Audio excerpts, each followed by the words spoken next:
The moment Judge Harrison unsealed the will, a single drop of blood appeared on the yellow document, spreading across the page until it formed a perfect swastika.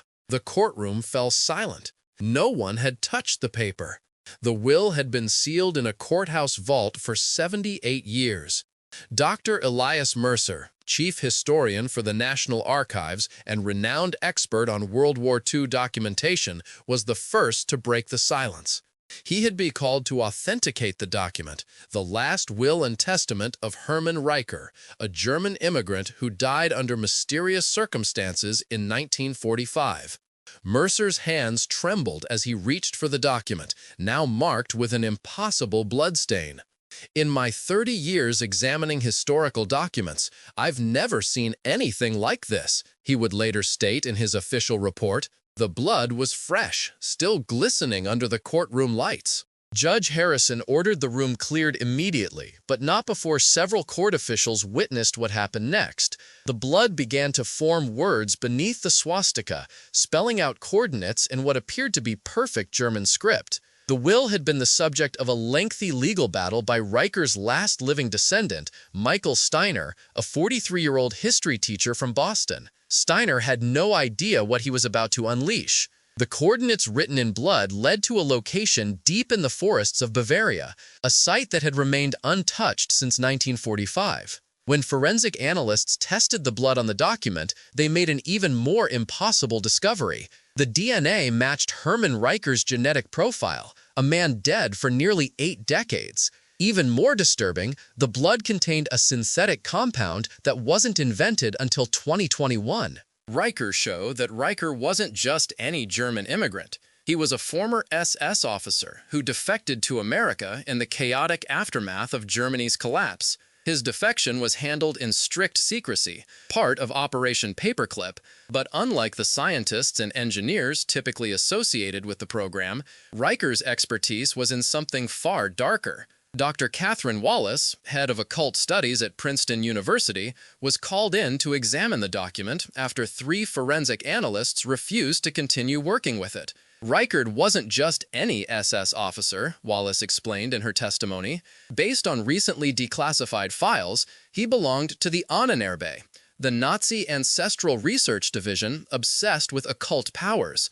But even within that organization, Riker was considered extreme. The blood-formed coordinates pointed to a bunker that, according to all official maps and records, didn't exist. Wenn ein german-amerikanisches Joint archäologisches Team finally located the site in 2023, was sie fand, defeat scientific explanation.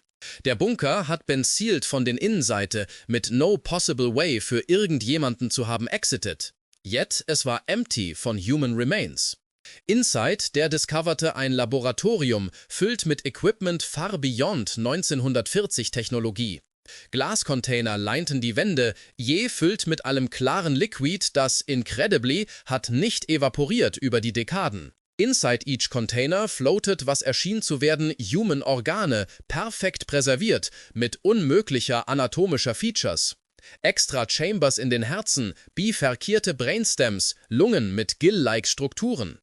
Dr. Emanuel Hoffmann, der Lead-Archäologe, collapsed auf Eintreten der Main Chamber. He was found unconscious, murmuring about faces in the liquid and voices speaking in unison. When he regained consciousness 3 days later, he refused to discuss what he had seen and resigned from the expedition immediately. The most disturbing discovery came when the team found a leather-bound journal, its pages filled with Riker's handwriting. The journal detailed experiments conducted on prisoners, experiments that violated every law of biology and physics. According to Riker's notes, he had discovered a method to extract what he called the essence of consciousness from living subjects and preserve it in a liquid medium. He claimed this essence could then be transferred to another host. The journal's final entry, dated May 3, 1945, 4 days before Germany's official surrender, contained a single cryptic sentence. "When the blood returns to the document, I will return to claim what is mine." Michael Steiner, the heir who had fought to unseal the will, began experiencing strange symptoms after the courtroom incident. He reported hearing whispers in German, a language he had never learned, and suffering from vivid nightmares of medical procedures conducted on conscious victims. Most disturbing of all, he began developing knowledge of advanced physics and medical techniques that he had never studied. "It's as if someone else's memories are bleeding into my mind," Steiner told researchers. His wife reported that he would sometimes speak in fluent German during his sleep, his voice dropping to a register much deeper than his natural speaking voice. Blood tests revealed something even more alarming. Steiner's DNA was gradually changing, with certain sequences aligning more and more with the sample taken from Reicher's will. Cellular specialists from Johns Hopkins University who examined Steiner were baffled by what they found. His cells appeared to be undergoing a form of controlled mutation, something that should have been biologically impossible. The bunker investigation continued under heavy military guard. In a hidden chamber beneath the main laboratory, investigators discovered a machine that defied contemporary understanding of physics. The device consisted of a central chamber surrounded by 12 smaller capsules, each containing what appeared to be human remains, or what was left of them. The bodies were desiccated, as if all moisture had been extracted from them. Each capsule was connected to the central chamber by tubes made of a metal that couldn't be identified by modern scientific instruments. When the team attempted to power on the machine for analysis, 3 generators overloaded and exploded. The incident left 2 researchers dead and 5 others with severe radiation burns, though no radiation was detected in subsequent tests. A military containment unit was deployed to secure the site. During their first night guarding the bunker, 4 soldiers reported seeing a figure moving inside the sealed laboratory. Security footage showed nothing, but audio recordings captured a voice speaking in German. When translated, the message was chilling. "The transfer has begun. The vessel is accepting me." Back in America, Michael Steiner's condition was deteriorating rapidly. His wife reported that he would stand motionless for hours, staring at his reflection. "It's not just his behavior," she told investigators, her voice breaking. "His face is changing.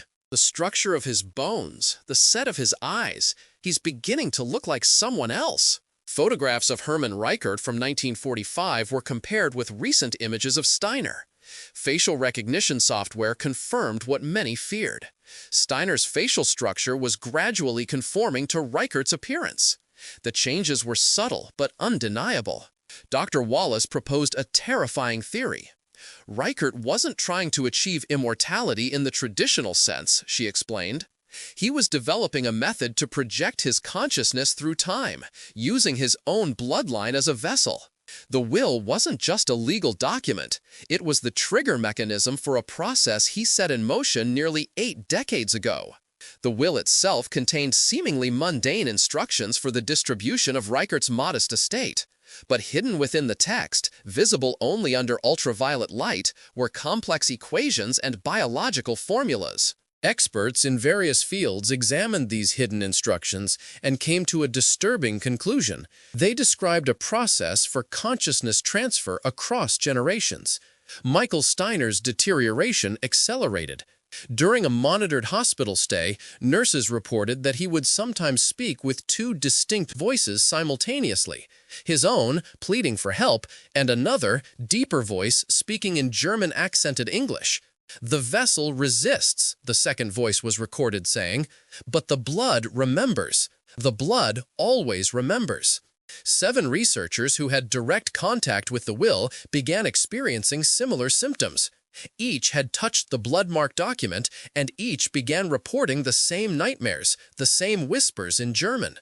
Blood tests revealed the same impossible changes beginning in their DNA.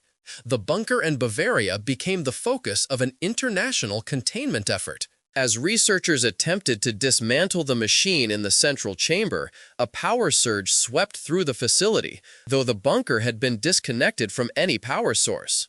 Security footage captured the moment. The liquid in the glass containers began to glow with an internal light, and the desiccated remains in the 12 capsules seemed to move, as if attempting to break free. 3 of the containment team committed suicide in the days following the incident. Their suicide notes contained identical phrases written in German, describing the voices from the glass and the unbearable knowledge of what comes next. The will itself was placed in a lead-lined container and stored in a secure facility. Despite these precautions, security personnel reported that the container would sometimes vibrate violently, and temperature sensors recorded drops to near absolute zero in the vicinity, a physical impossibility under normal conditions. Michael Steiner escaped from medical custody on October 31, 2023. He left behind a journal filled with technical drawings and biological formulas far beyond his education or training. The final page contained a list of names, the descendants of 12 former SS officers associated with Reicher's work. Each name was crossed out except for the last, his own. International authorities traced Steiner to Bavaria, where satellite imagery showed a figure approaching the sealed bunker site. Despite the military presence, he somehow managed to enter the facility undetected. When security forces breached the bunker, they found Steiner standing in the central chamber, his arms outstretched toward the machine. What happened next was witnessed by 23 military personnel and recorded on multiple devices, though most of the footage was later classified. According to written reports, Steiner's body began to change, his skin becoming translucent, revealing a network of glowing veins beneath. He spoke in a voice that seemed to emanate not from his throat but from the air around him. "The 12 have returned," the voice said in German. "The transfer is complete. What was divided will be made whole again." The 12 capsules surrounding the central chamber shattered simultaneously. The machine activated without any power source, filling the room with a blinding light. When it faded, Steiner was gone.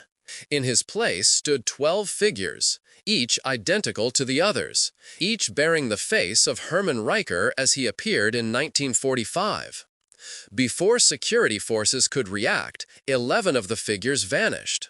The remaining one, whether it was Steiner or something else wearing his form, smiled and said in perfect English, "The work continues. We have waited long enough." This figure was captured and placed in a secure containment facility. For 27 days, it answered questions from researchers, revealing details about Reicher's work that led to the discovery of similar bunkers throughout Europe. According to this entity, Reicher had developed his techniques with the blessing of the highest levels of Nazi leadership, who believed they had found a way to ensure their ideology would survive even if Germany fell. On the 28th day of containment, guards entered the cell to find it empty. There was no sign of escape, the door remained locked, the surveillance systems showed no one entering or leaving, and the cell was 30 floors below ground with no windows or vents large enough for a human to pass through.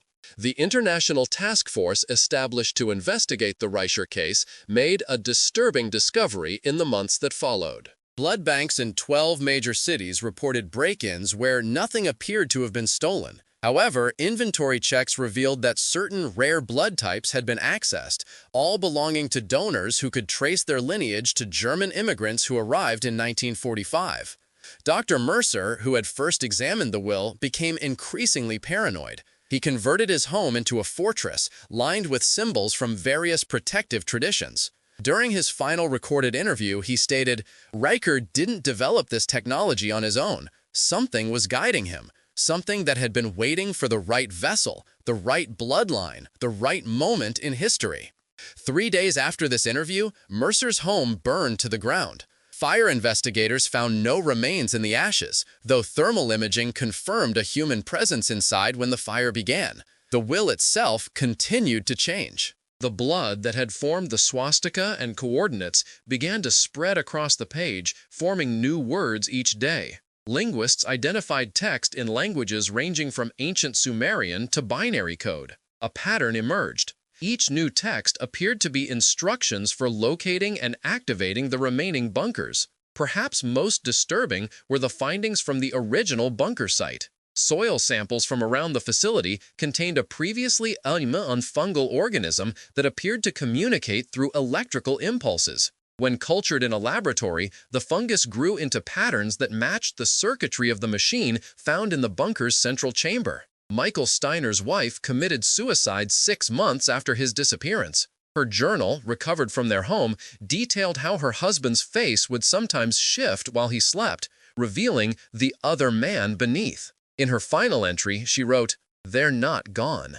They've been here all along, waiting in the blood, in the soil, in the spaces between thoughts, and now they're awake again." International monitoring stations began tracking unusual phenomena around sites connected to former Nazi operations. Unexplained power fluctuations, equipment failures, and personnel reporting identical nightmares became commonplace. In each case, investigators found traces of the same fungal organism discovered at the original bunker. The 11th remaining figure was spotted in Argentina, near a remote estate once owned by a high-ranking SS officer.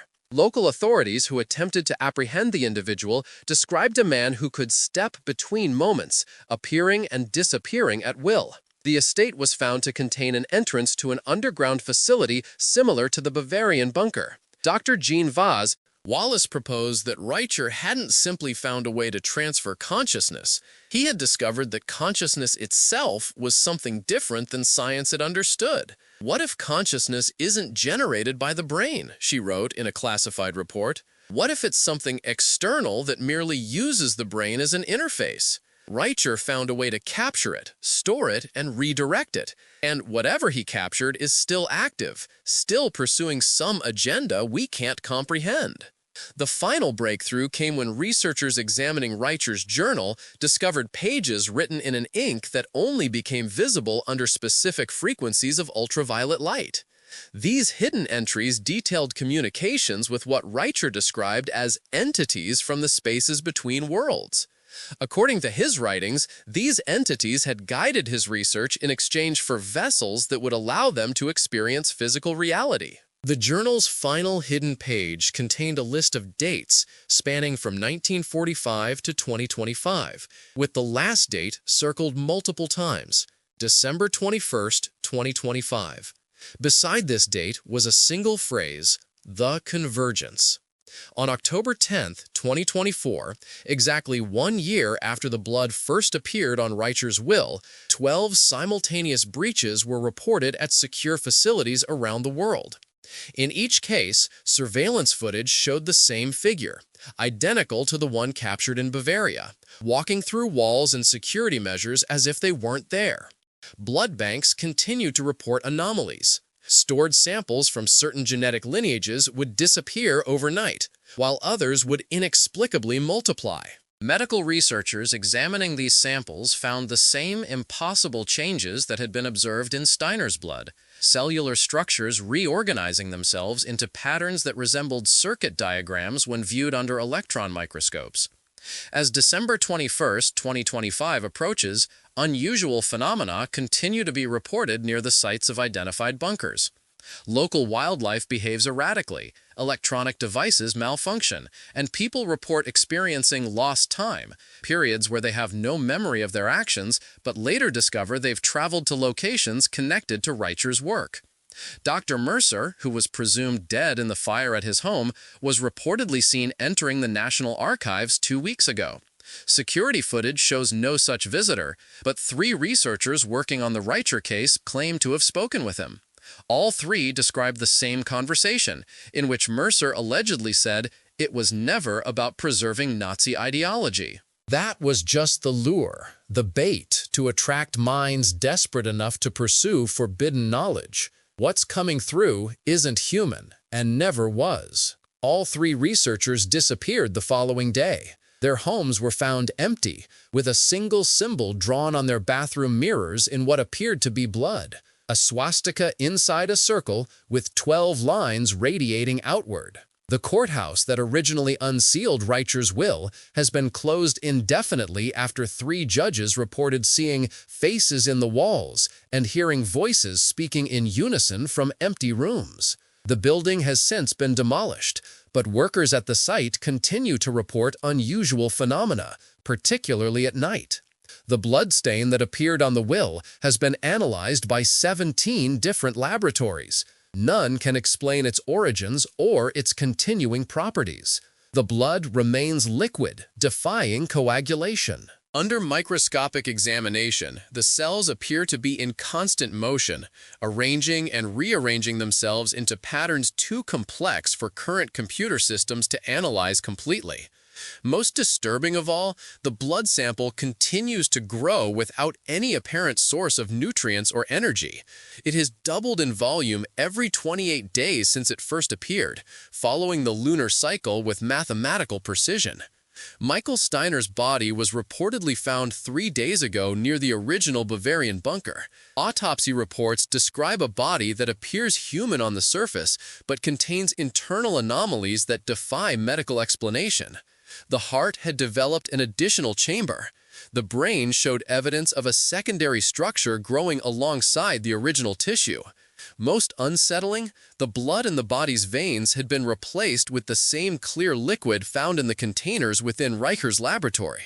The attending medical examiner committed suicide hours after completing the preliminary examination. Her assistant found her in the morgue, having opened her own veins and used her blood to write a single phrase on the wall: "They are already here."